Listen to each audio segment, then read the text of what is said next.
Hello everyone, welcome to my channel. Please subscribe and stay tuned by clicking the bell icon. The future of Netflix is candy-colored queer teen utopia. LGBTQ+ stories like Sex Education and Heartstopper have always thrived at the streamer, and the future has never been brighter. Ever since its 2018 debut, Netflix's raunchy teen comedy was first, foremost, and unflinchingly about friendship, love, and self-discovery. Otis' journey, Asa Butterfield, in Season 1 is not sexual exploration with partners, but of unblocking his own difficulty with masturbation and finding his calling as the school's sex therapist. Everything that came after, pun intended, for all the characters, including the adults, followed suit. The show spotlighted queer love from the start, with the out and proud Eric and Cutie Katwa, Otis' best friend. Trials faced by Eric and the show's growing cast of queer characters started with the familiar, daily homophobia, the anxiety of coming out, and went on to address more nuanced issues, like how different queer people understand each other, gender dysphoria, religion. The show's fourth and final season sees a handful of previous regulars now attending the spectacularly queer Cavendish College, where the popular clique is ruled by a trans couple, Abby, Anthony Alexa, and Roman, Felix Mufti. Sex Education was never about the sex. Ever since its 2018 debut, Netflix's raunchy teen comedy was first, foremost, and unflinchingly about friendship, love, and self-discovery. Otis' journey, Asa Butterfield, in Season 1 is not sexual exploration with partners, but of unblocking his own difficulty with masturbation and finding his calling as the school's sex therapist. Everything that came after, pun intended, for all the characters, including the adults, followed suit. The show spotlighted queer love from the start, with the out and proud Eric, Cutie Katwa, Otis' best friend. Trials faced by Eric and the show's growing cast of queer characters started with the familiar, daily homophobia, the anxiety of coming out, and went on to address more nuanced issues, like how different queer people understand each other, gender dysphoria, religion. The show's fourth and final season sees a handful of previous regulars now attending the spectacularly queer Cavendish College, where the popular clique is ruled by a trans couple, Abby, Anthony Alexa, and Roman, Felix Mufti.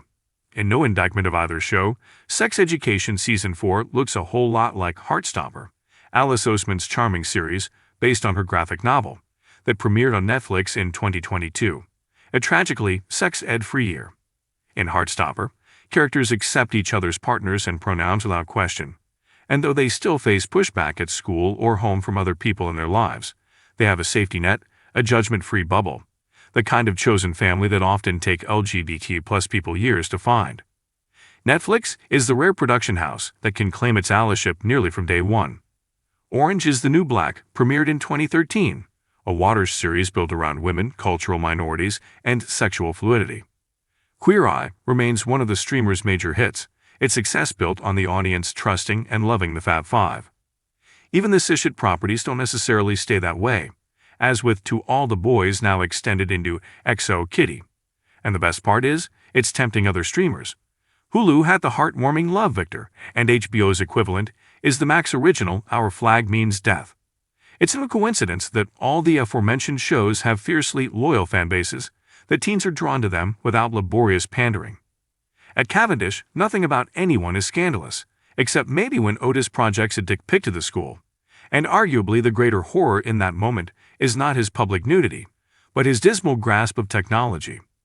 The sex therapist operates out of a school-sanctioned office rather than undercover in an abandoned toilet, and pronouns and preferences only matter if people feel like sharing them.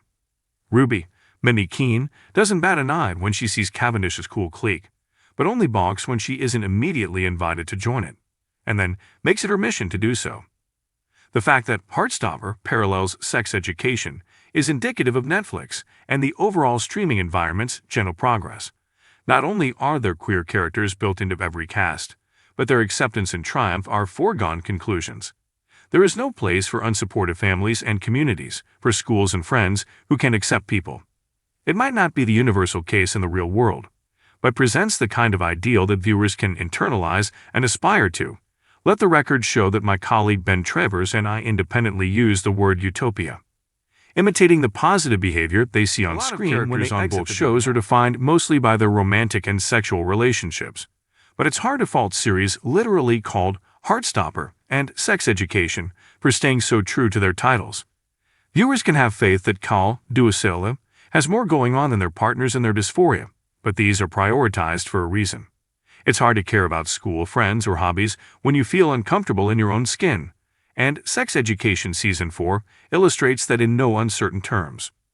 Watching Season 4, there is a slight sense that Sex Education wanted to tackle as much as it could for its last hurrah, packing in queer characters and stories and attempting to center disability and asexuality. There was an asexual character in Season 2, all but brushed aside, and the overcorrection is fine. What better response could there be for a show which missed the mark in representation than to try again and get it right? How novel for a show already full of LGBTQ+ stories to continue to add more. Though the streamer scores high for diverse originals, Netflix has come under fire in the past for the treatment of ethnic minorities and LGBTQ+ community, and behind-the-scenes efforts at diversity and inclusion have yielded mixed results. Whether those succeed or not the content library inevitably reads like a reflection of company values. For every comedy special that punches down, there is a narrative series empathizing with and support queer characters. And the audience, a young, smart, emotionally intelligent audience keyed into the internet and popular culture, is paying attention. What they take away will matter most of all. If you liked the video, don't forget to like, comment, and share.